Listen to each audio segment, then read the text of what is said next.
نمبردار صاحب کے ڈیرے پہ، ان کے گھر میں، ان کے مکان بھی اللہ تعالیٰ کا ذکر اور اللہ تعالیٰ کے محبوب کا ذکر ہو رہا ہے۔ اللہ تعالیٰ اس ذکر کے صدقے، اس مبارک محفل کے صدقے اللہ تعالیٰ بھائی نمبردار کی جملہ جو خواہشات ہیں ان کو پورا فرمائے، اور جس سلسلے میں انہوں نے یہ محفل کا انعقاد کیا ہے اللہ تعالیٰ اس میں ان کو ترقی عطا فرمائے، اور ان کے پوتے کی جو خوشی انہیں نصیب ہوئی ہے، میں نے بھی ان کو مبارکباد دی ہے، اللہ تعالیٰ اسے نیک بنائے۔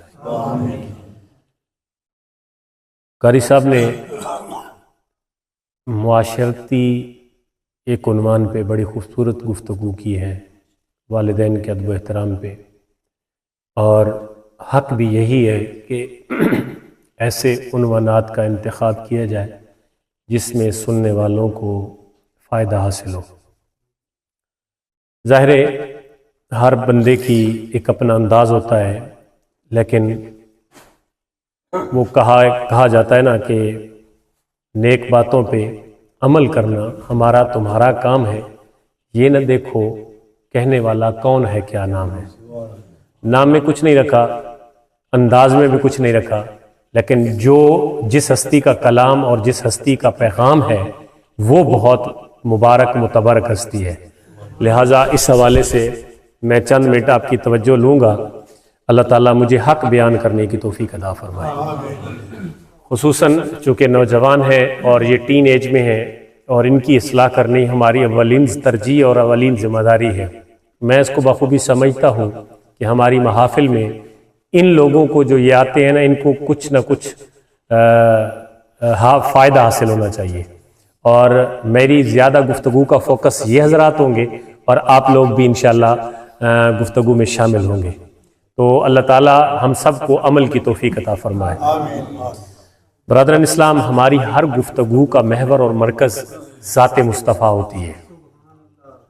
ہماری ہر گفتگو کا آغاز، اختتام اور پیک یہ نبی پاک صلی اللہ علیہ وسلم کی تعریف اور آپ کے ذکر خیر کی باتیں ہوتی ہیں۔ اچھا، یہ کیوں ہوتی ہیں؟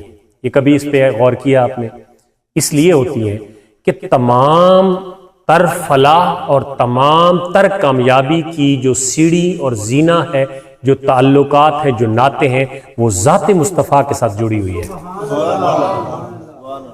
اگر کوئی ان سے دور ہو کے کچھ حاصل کرنا چاہتا ہے تو بے سود ہے۔ کوئی دور ان سے رہ کے یا ان کی بات سے ڈائریکٹ وہ کہے کہ میں نے قرآن سے ہدایت لے لی ہے، یا میں قرآن والے اتارنے والے سے ہدایت لوں گا، تو یہ اس کی خام خیالی ہے۔ خام خیالی ہی ہو سکتی ہے جب تک اس کا تعلق، جب تک اس کا ناطہ، جب تک اس کا ربط نبی رحمت صلی اللہ علیہ وسلم کے ساتھ نہیں ہوگا، وہ اپنی ترقی کے زینے اور سیڑھیاں نہیں چڑھ سکتا۔ قرآن پاک کی آیت میں نے پڑھی ہے، اس کا مفہوم یہ ہے وَلَوْ أَنَّهُمْ إِذْ ظَلَمُوا أَنفُسَهُمْ جَاءُوكَ، اور وَلَوْ أَنَّهُمْ، اگر وہ إِذْ ظَلَمُوا، اگر وہ سرکش ہو جائیں، جفاکش ہو جائیں، یا اپنے جانوں پہ ظلم کر بیٹھیں، تو محبوب ان لوگوں کے لیے جو آپ کے امتی ہیں، آپ کے ماننے والے، آپ کے پیارے ہیں، اگر وہ کچھ کر بیٹھے، غلطی کر بیٹھے، تو پھر کیا کریں؟ جاؤ کا، وہ تیرے دربار پہ آ جائے، ان کی غلطیاں مٹ جائیں گی۔ میں نے کسی مولوی کا کلام نہیں پڑھا، میں نے کسی صوفی کی مطلب سلوک کی باتیں نہیں کی، میں نے کسی ایرے غیرے کے کلام کا سہارا نہیں لیا، میں نے اللہ کے لا ریب کتاب میں سے آیت کا ایک حصہ تلاوت کیا ہے جس میں اللہ فرماتا ہے کہ اگر امتی اپنی جان پہ ظلم کر بیٹھے اور کوئی غلطی کر بیٹھے، اور پھر اس کو احساس ہو جائے کہ میں نے تو یار یہ نہیں کرنا تھا کیونکہ مجھے اپنے محبوب نے یہ نہیں سکھایا اور میرے محبوب نے یہ نہیں کیا، تو فرمایا تم میرے محبوب کے دربار میں آ جاؤ، تمہاری وہ غلطیاں میں خدا معاف کر دوں گا۔ اچھا، ایک بات قرآن میں آگے بھی ہے، میں چونکہ حافظ نہیں اس لیے مجھے بعض اوقات آیات ازبر نہیں ہوتی، کہ فاستغفر اللہ فاستغفر لہم الرسول، فرمایا کہ دو باتیں ہیں، جو وہ آپ کے دربار پہ آئیں تو خالی آ کے بیٹھ نہ جائیں، نہیں، دو باتیں، اللہ سے معافی مانگے، اللہ سے مغفرت طلب کرے، اور اے محبوب آپ بھی ان کے لیے معافی مانگے، آپ بھی ان کی سفارش کریں۔ آج لوگ سفارش کے، شفاعت کے منکر ہو گئے، کہ نہیں جی جو کچھ کرنا ہے آپ ہی کرنا ہے، بس کوئی شفاعت سفارش ہے ہی نہیں. سمجھ آ رہی میری بات کی؟ یہ پچھلے بچے آپ کو سمجھ آ رہی ہے؟ یہ سفارش اور شفاعت ہمارے دین کا ایک نقطہ نظر ہے، اور یہ شفاعت یہ ہمارے ایمان کا حصہ ہے، یہ ہمارے عقیدے کا حصہ ہے کہ جس امتی کو اللہ کے محبوب کی سفارش نصیب ہو جائے گی وہ گناہگار بھی ہوا تو جنت میں چلا جائے گا. بھائی رضوان، آپ سے میری اتنی محبت ہے کہ آپ میرے قریب بیٹھیں گے نا تو میں صحیح تقریر کر سکوں گا. آپ آ جائیں، قریب آ جائیں. آپ میرے ادھر سامنے بیٹھے نا تو آپ کا جو فیض ہے نا وہ میرے سامنے ہے، کیونکہ آپ میرے ساتھ ہیں، میرے ہم سفر ہیں، ادھر میرے ساتھ بیٹھیں گے. یہ آپ کی محبت ہے، اور میں نے آپ کو اپنی محبت جو سامنے میرے بیٹھے گی تو انشاءاللہ مجھے مزہ آئے گا. اب میری تقریر کا جو پہلے دورانیہ آدھا گھنٹہ اگر تھا نا، اب وہ انشاءاللہ پونا گھنٹہ ہوگا، کیونکہ مجھے آپ سامنے ہے نا تو میں سمجھانے کی کوشش کروں گا. ذرا محبت سے کہتے سبحان اللہ. وَلَوْ أَنَّهُمْ إِذْ ظَلَمُوا أَنفُسَهُمْ جَاءُوكَ، میں نے یہ آیت پڑھی، اس کو توجہ سے سنیے کہ رسول اللہ صلی اللہ علیہ وسلم کے دربار میں جانا یہ ہر ایک کے لیے ضروری قرار دے دیا گیا ہے. اچھا یہ کوئی یہ اعتراض کر سکتا ہے کہ یار یہ تو ان کے لیے تھی نا جو دربار رسالت مآب میں اس وقت حاضر تھے، مطلب صحابہ کرام. تو میں نے کہا یار یہ دیکھیے ذرا کہ قرآن صرف انہی لوگوں کے لیے نازل ہوا تھا. اگر قرآن صرف انہی کے لیے نازل ہوا تھا تو پھر ہمارے لیے ہدایت کہاں سے آئے گی؟ میں نے کہا نہیں، یہ صرف ان کے لیے نہیں، ان کے لیے تو ان کی خوش قسمتی تھی کہ انہیں کچھ بھی مسئلہ درپیش ہوتا تو وہ دربار رسالت مآب میں حاضر ہو جاتے تھے. لیکن یہ قیامت تک ہمارے لیے ایک اللہ تعالیٰ نے راہ متعین کر دی کہ جب بھی تمہیں مسئلہ ہو، تب جب تم میری دربار میں ہاتھ اٹھاؤ گے نا تو میرے نبی کا وسیلہ اور واسطہ پیش کرو گے تو میں تمہاری دعا کو قبول کر لوں گا. نعرہ تکبیر، نعرہ رسالت، جشن میلاد مصطفیٰ، سرکار کی آمد، سرکار کی آمد. اچھا یہ میں تقریر فی البدی کر رہا ہوں کہ نمبردار صاحب میرے بڑے محسن ہیں، انہوں نے مجھے مغرب کی نماز کے بعد کال کی ہے کہ عشاء کے بعد محفل ہے. ایک دن پہلے بتاتے تو میں گھنٹہ ڈیڑھ تقریر تیار کر لیتا. ابھی تھوڑی سی تقریر میں تیار ہوئی ہے تو وہی آپ کو سناؤں گا، تھوڑے ٹائم میں تھوڑی تقریر ہے. تو نبی رحمت صلی اللہ، اچھا اس کی میں آپ کو حدیث سے تشریح بتاتا ہوں کہ جب کوئی دربار رسالت مآب میں آ جائے تو پھر اس کی بگڑی سورتی کیسے، اس کی بگڑی سورتی کیسے. کوئی اگر آ گیا تو اب اس کی دلیل بھی چاہیے نا کہ آپ کہہ رہے ہیں کہ جناب اگر کوئی غلطی ہو جائے تو دربار رسالت مآب میں آ جائے اور پھر وہاں پہ یہ اللہ سے معافی مانگے اور رسول اللہ سے بھی عرض کرے کہ آپ میری سفارش کر دیں تو اللہ آپ کے لیے بخشش کا سامان بنا دیں. تو اچھا تو کسی صحابی کے ساتھ ایسا ہوا بھی ہے؟ ہاں بالکل ہوا ہے. اس کی مثال، صحابی سے روزہ ٹوٹ پڑا. روزہ کیسے ٹوٹا؟ حالت روزہ میں وہ اپنی زوجہ سے جمع کر بیٹھا. اب اس کو ذہن میں نہیں رہا، جب جمع کر بیٹھا تو ذہن میں رہا کہ میرا تو روزہ ہے. اب اللہ تعالیٰ کا یہ خصوصی کرم ہے اس امت پہ کہ رفع عن الامتی الخطا والنسیان، کہ میری امت سے اللہ نے بھول چوک اور غلطی کو اٹھا لیا ہے. اگر کوئی بھول چوک کے غلطی کر بیٹھا تو اللہ تعالیٰ اس غلطی کا، بھول کے کی ہوئی غلطی کو اللہ تعالیٰ گناہ میں نہیں لکھتا. یہ بڑا کمال ہے اور یہ بڑا رحم ہے اور کرم ہے اس امت پہ. اب وہ آیا دربار رسالت مآب صلی اللہ علیہ وسلم میں، یا رسول اللہ میں نے تو ایسا واقعہ کر دیا، میں حالت روزہ میں تھا اور یہ واقعہ ہو گیا، میرا روزہ تو جاتا رہا، میرا انتظام کیجیے. اللہ کے محبوب نے فرمایا ایسا کرو کہ آپ کھجوریں لو اور کھجوریں لے کر آپ 60 مسکینوں کو کھانا کھلاؤ، ان کھجوروں کو بانٹ دو 60 مسکینوں. تو تب آپ کا روزے کا جو کفارہ ہے، ایک روزے کے توڑنے کا کفارہ، ایک روزے کے توڑنے کا کفارہ. پہلے تو اللہ کے محبوب نے فرمایا اچھا آپ آسان حل چاہتے ہیں تو کیا کریں، آپ جائیں 60 روزے رکھیں. ایک روزہ آپ نے توڑ لیا تو 60 روزے رکھیں. تو عرض کرنے لگا یا رسول اللہ اتنا کمزور ہوں، ایک نہیں بچ سکا تو 60 کیسے رکھوں گا؟ اللہ کے محبوب نے فرمایا اچھا اگر یہ بات نہیں ہے تو پھر ایک غلام آزاد کر دے. اچھا غلام کی استطاعت نہیں ہے یا رسول اللہ اس لیے آپ کے دربار میں حاضر ہوں. اچھا آپ نے فرمایا کہ غلام بھی آزاد نہیں کر سکتا، 60 روزے بھی نہیں رکھ سکتا، تو تیسرا کام یہ ہے کہ کھجوریں لے اور 60 مسکینوں کو کھلا دے. تو عرض کرتا ہے یا رسول اللہ صلی اللہ علیہ وسلم کھجوریں لینے کے لیے پیسے نہیں ہے پاس، اس کے لیے اہل نہیں ہوں، میرے پاس اتنی رقم نہیں ہے کہ کھجوریں لے سکوں۔ اب وہ آیا تھا دربار رسالت مآب میں، یہ تو ہو نہیں سکتا تھا کہ وہ خالی واپس چلا جائے، تو اللہ کے محبوب صلی اللہ علیہ وسلم نے انتظام فرما کے اس کو کھجوریں خریدنے کا انتظام فرما دیا کہ جا کھجوریں لے آ اور پھر جو ہے یہ آپ بانٹ دیں، اہل مدینہ میں جو غریب لوگ ہیں ان میں بانٹ دیں تاکہ آپ کے روزے کا کفارہ ادا ہو جائے۔ جب وہ کھجوریں لے آیا تو دربار رسالت مآب میں پہنچا تو عرض کرنے لگا کہ یا رسول اللہ اب میں پورا مدینہ نظر میں رکھا ہوا، میں نے پورے مدینے میں نے دیکھ لیا کہ مدینے میں مجھ سے زیادہ غریب اور کوئی نہیں ہے، مجھ سے زیادہ غریب کوئی نہیں ہے جس کو میں کھجوریں کھلا کے، میں کھجوریں دے کے اپنے روزے کا کفارہ ادا کر سکوں، مجھ سے زیادہ نادار مفلس اور غریب تو حاجت مند ہے کوئی نہیں۔ تو اللہ کے محبوب نے فرمایا اچھا روزہ تو اللہ کا تھا، توڑا تو نے اللہ کا روزہ ہے، انتظام میں نے کر دیا، اب تو جان اور اللہ جانے۔ نہیں آپ نے فرمایا کہ اب میری دربار میں آ گیا نا تو میں نہیں تیری بگڑی سوارنی ہے، میں نے ہی تیرا مسئلہ حل کرنا ہے، جا انہی کھجوروں کو اپنے گھر اپنے بچوں کو کھلا دے، تیرا روزے کا کفارہ ادا ہو جائے گا۔ اب میں پوچھتا ہوں آپ سے کہ یہ حکم تو شرعی ہے، قیامت تک آنے والے تمام لوگوں کے لیے حکم ہے کہ وہ جب روزہ توڑیں گے تو یہ عمل کریں گے، یا غلام آزاد کریں تو غلام آزاد، اب غلامی کا دور ختم ہو گیا، ویسے ذہنی غلام تو ہیں ہم لیکن جسمانی غلامی کا دور ختم ہو گیا، اور دوسرا جو ہے وہ 60 روزے اس نے رکھنے، وہ بھی ممکن نہیں ہے، تو تیسرا 60 مسکینوں کو کھانا کھلانا ہے، تو یہ قیامت تک کے ہر کے لیے تو یہی کفارہ ہے۔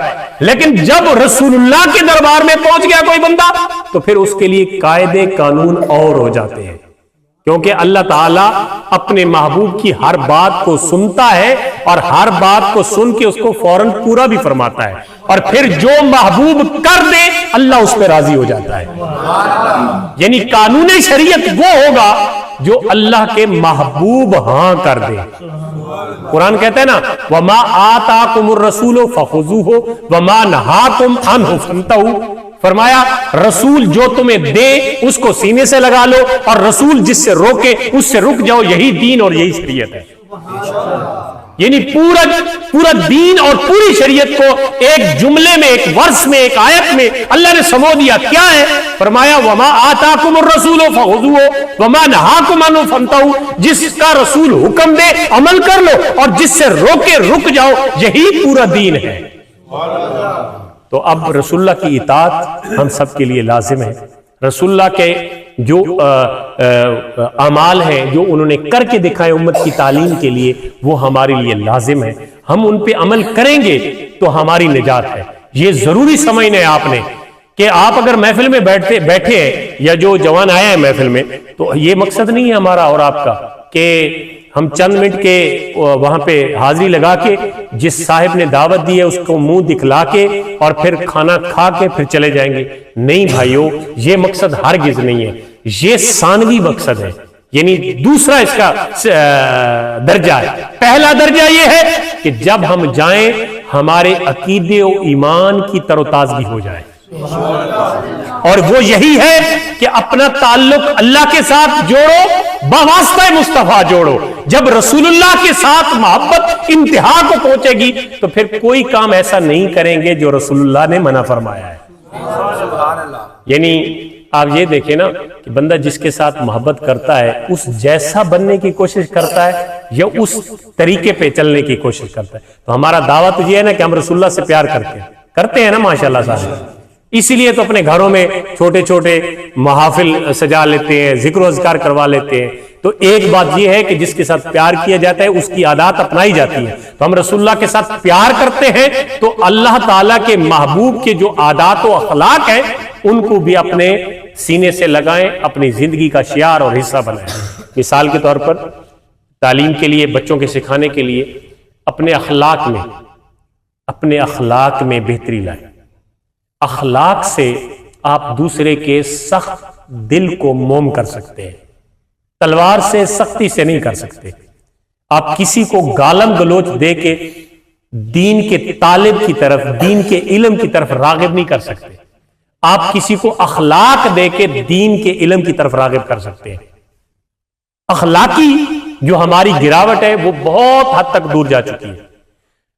بحیثیت والد اور بحیثیت بزرگ ہمارا یہ حق بنتا ہے کہ ہم اپنے بچوں کے سامنے کبھی بھی فحش گفتگو نہ کریں.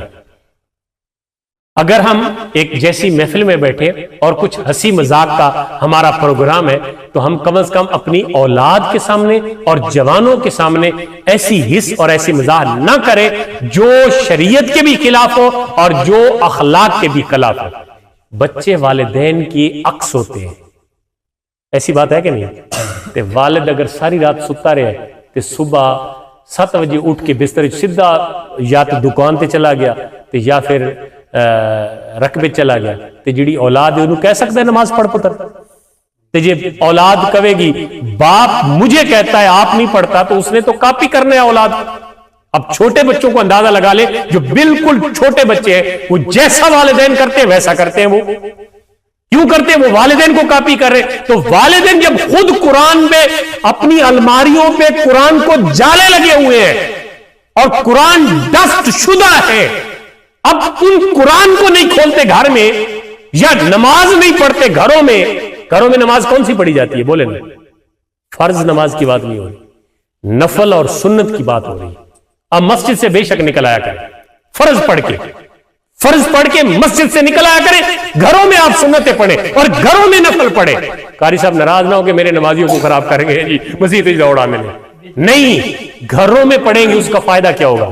فائدہ یہ ہوگا کہ جو آپ کے معصوم بچے ہیں, جو چھوٹے بچے ہیں, وہ آپ کو دیکھ کر عادات بنائیں گے. ہمارے ہاں وہ ڈیولپڈ سسٹم نہیں ہے.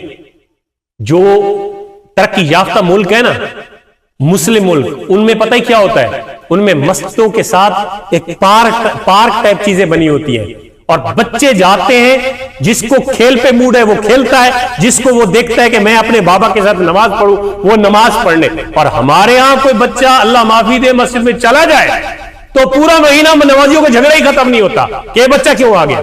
وہ ایسا جو ہمارے ذہنی جو ہے نا وسعت وہ اتنی ہے کہ بچوں کو مسجد میں نہیں آنے دینا. لیکن دنیا بہت آگے چلی گئی ہے, دین ایسے نہیں چلتا بچوں میں. یہ ہے کہ آپ بچوں کو قریب کریں, بچوں کو سکھائیں. آپ گھروں میں آ کے قرآن کی تلاوت کریں گے تو چھوٹا بچہ آپ سے پوچھے گا بابا کیا پڑھ رہے ہیں, تو آپ بچے کو سمجھائیں گے یہ اللہ کا کلام ہے اور یہ قرآن ہے. آپ نے زندگی بھر آپ نے یا آپ کے بچوں نے اگر گھر میں قرآن نہیں کھولا تو مجھے تو یہ لگ رہا ہے جیسا ہمارا معاشرہ ہے کہ اگلی نسل کو تو یہ پتہ ہی نہیں ہے کہ یہ قرآن ہے کیا. پڑھنا تو بعد کی بات ہے. یقیناً ہم تھوڑا سا مطلب جو ہمارا ویژن ہے ہم دیکھ رہے ہیں تو اس طرح کی صورتحال آ رہی ہے کہ بچوں کو یہ پتہ ہی نہیں چلے گا. وہ کہیں گے نماز کیا ہوتی ہے, قرآن کیا ہوتا ہے. یہ تب ہوگا جب آپ اپنی ذمہ داری لیں گے کہ ہم نے بچوں کو نماز بھی سکھوانی ہے, ہم نے بچوں کو قرآن بھی سکھانا ہے. تو ہمارے بچے میں اگر شرط سے اٹھا لوں نا بھی تو ان کو قرآن ایک لائن بھی پڑھنی نہیں آئے گی صحیح. اس کی وجہ یہ ہے کہ والدین کا جتنا فوکس ہے وہ دنیاوی تعلیم پہ ہے, اور دنیاوی تعلیم کا جو حال ہے وہ آپ کے سامنے ہے. ڈگریاں لے کے بیچارے گھوم رہے ہیں, کوئی ان کا مطلب پرسان حال نہیں ہے. تو یار کم از کم دین کے ساتھ آپ اپنے بچوں کو منسلک کریں. میں یہ نہیں کرا کہ آپ دنیاوی تعلیم نہ دلوائیں, ہم نے بھی پڑھی ہے, بچوں کو بھی پڑھا رہے ہیں, لیکن آپ ساتھ ساتھ دینی تعلیم پہ فوکس رکھیں. خود بچوں کو سکھائیں. نہیں خود نہیں سکھا سکتے تو ارینج کریں کہ بچوں کو دین کیسے سکھایا جائے. گھروں میں انتظام کریں تاکہ باہر نہ جانا پڑے اور باہر کے ماحول سے آپ اپنی اولادوں کو بچائیں. تو گھروں میں انتظام کریں اس طریقے سے کہ آپ کی بچے, آپ کی اولادیں, وہ بیٹی ہیں, وہ بیٹے ہیں, وہ آپ کو دیکھیں, وہ کاپی کریں. ہمارے گھروں میں تو پتہ نہیں کیا کیا چلتا ہے, سارا دن ٹیون آن آف ہوتا ہے اور وہاں پہ اسکرین پہ جو کچھ ہوتا ہے وہ آپ کو بھی پتا ہے اور مجھے بھی ہوتا ہے. تو اس لیے اس کو آپ نے یہ معاشرے کو ٹھیک کرنا ہے. ہماری ذمہ داری ہے نا. میری ذمہ داری تھی کہ میرے تک ایک پیغام پہنچا, میرا ایک احساس تھا, میں نے آپ تک پہنچا دیا. اب آپ کی ذمہ داری ہے کہ آپ اپنی اولادوں کو منتقل کریں. تبلیغ اسی کو کہتے ہیں کہ میں نے بات سنی, آپ تک پہنچا دی, پڑھی, آپ تک پہنچا دی, آپ نے سنا, آپ آگے پہنچائیں اور اس کے لیے نسل تیار کریں. تب تو معاشرہ اخلاقی گراوٹ سے اوپر آئے گا, ورنہ نہیں آئے گا. ورنہ جو صورتحال ہماری ہے, میں نے جو آیت پڑھی ہے اس کے دوبارہ اسی کی طرف آتا ہوں اور اپنی گفتگو کو سبمٹ کرتا ہوں کہ وہ یہ کہ نبی رحمت صلی اللہ علیہ وسلم کی کوئی بھی زندگی کے پہلو کو آپ اٹھا لیں، کسی بھی پہلو کو، 63 سالہ زندگی میں نبی پاک صلی اللہ علیہ وسلم کے پیدائش سے لے کر میلاد سے لے کر آپ کے وصال تک تمام کی تمام زندگی، حالت سفر میں، حالت حضر میں، تندرستی کی حالت میں، بیماری کی حالت میں، جب آپ کی شادی مبارک نہیں ہوئی تھی یعنی کنوارے پن میں یا شادی شدہ پن میں، یا آپ ایک بطور تاجر اور حاکم کسی کو دیکھنا چاہیں، یا بطور آپ ایک عام بکریوں کے چرانے والے کو دیکھنا چاہیں، غرض ہے کہ زندگی کے ہر لمحے میں ہمارے پیارے نبی کی زندگی کو اللہ نے ایسا بنا دیا کہ ہمارے لیے وہ بہترین نمونہ ہے۔ اگر سبق حاصل کرنا چاہیں تو یقیناً کوئی مشکل نہیں ہے۔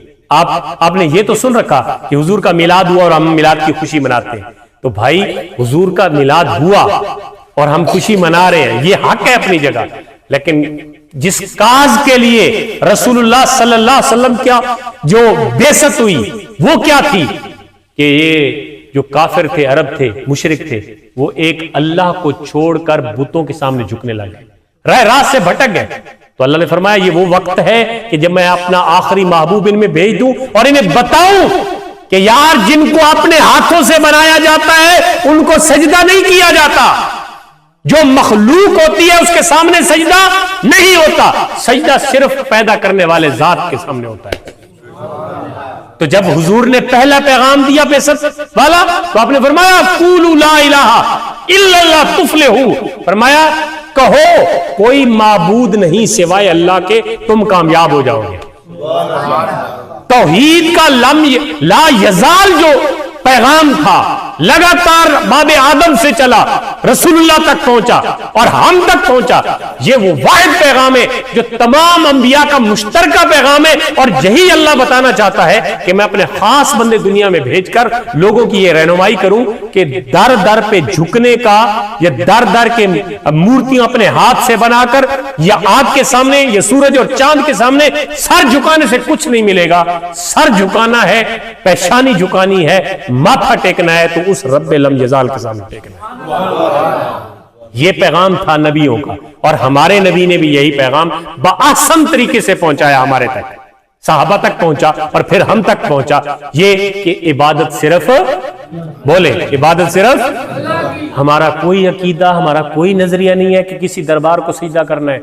جو کسی پیر کو، کسی دربار کو، کسی جناب ڈیری پہ کوئی سجدہ کرے، ہم ایسے عقیدے کے حامل نہیں ہیں، وہ حرام کام کرتا ہے، اس کو سمجھانا چاہیے، اس کی یہ ایک جاہلانہ اور حرام فعل کا ہم کوئی اس کے ٹھیکیدار نہیں ہے۔ ہمارا سچا سچا نظریہ اور عقیدہ یہ ہے کہ سجدے کے لائق صرف اور صرف بولے اللہ کی ذات ہے، سجدے کے لائق صرف اللہ تعالیٰ نے باقی وسیلے بنائے ہیں، ہم اللہ تک کیسے پہنچ سکتے ہیں؟ اللہ نے خود بتایا قرآن میں کہ محبوب کے ساتھ آپ اپنا تعلق جوڑ لو، ناتا جوڑ لو، جب بھی اپنے پیارے محبوب کے واسطے سے میری بارگاہ میں پہنچو گے تو پھر تمہاری رسائی مجھ تک ہو جائے گی اور میں تمہیں ملوں گا، تم میرے عارف بن جاؤ گے۔ اللہ تعالی ہم سب کو عمل کی توفیق عطا فرمائے۔ جو الفاظ میں نے اصلاح کی کوشش کی اور ہم سب نے بیٹھ کے یہاں پہ سنا، نمبردار صاحب نے انتظام کیا، اللہ سب کو اجر عطا فرمائے۔